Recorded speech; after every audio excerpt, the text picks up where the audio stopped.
All right. Good evening, everyone. My name is Karl, and as you can probably infer from my name, I am indeed Czech, but that is precisely half the story.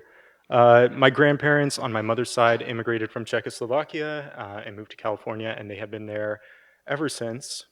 And now, this is actually the second 6-minute challenge that I've had the privilege of attending, and at the last one, I got to listen to a lot of kind of very distinguished individuals with long careers behind them, and I've been here for about 21 years at this point. So I decided we'd probably just kind of start at the beginning. Oh, there we are. So that's me circa about 2002.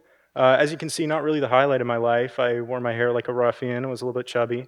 Um, but I was born in Redwood City, California, and I moved down to San Diego for a couple years before going back to the Bay Area. And my family has been up there ever since. And speaking of, there we are. So that's me, my parents, and my 3 siblings.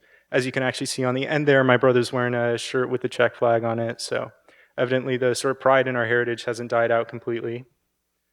There actually is a fairly substantial community of Czech immigrants in the Bay Area, and one of the big things we do every year is we get together for what we call koledy, and we just sing Czech Christmas carols, and we eat Czech food, and it's a good time every year. And it's especially good for, I think, the younger generation who might not be quite as connected with the language or with their heritage. Oh, I should mention also, I did not grow up speaking Czech. I currently take Czech at Columbia University under the tutelage of Dr. Harwood. There we go. I'd say I had about a normal adolescence as a California teen. Dabbled in surfing, did some track and field. I worked as a bike mechanic. And kind of at the end of this all, when COVID hit us, I was kind of left sitting at home in that existential crisis that lasts from kind of your junior year of high school all the way to not really sure when it ends, but eventually when you're trying to figure out what to do with your life.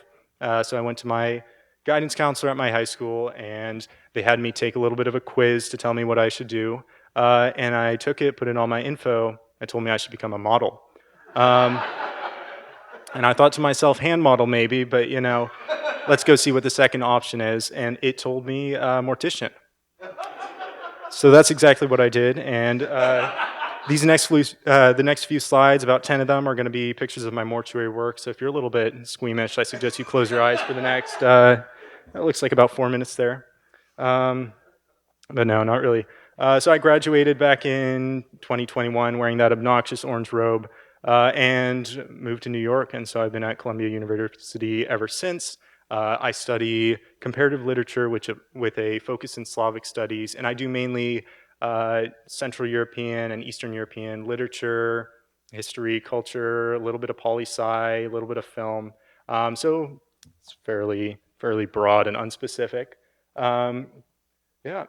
Aside from that, I also, in my free time, am the literary editor and treasurer for The Birch, which is Columbia's undergraduate publication devoted to Central and Eastern European studies.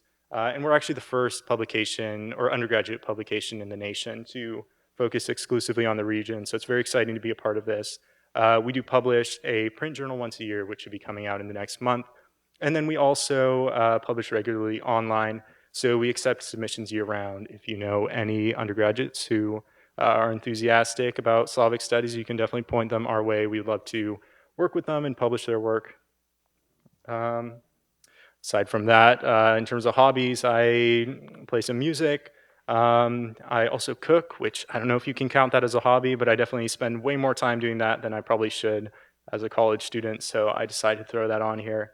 I've also spent a good amount of time working up in Northern California, just doing trail maintenance and working for recreation departments. I do love being outdoors, so I think it was I got dragged away from that kicking and screaming when I had to go back for the last semester.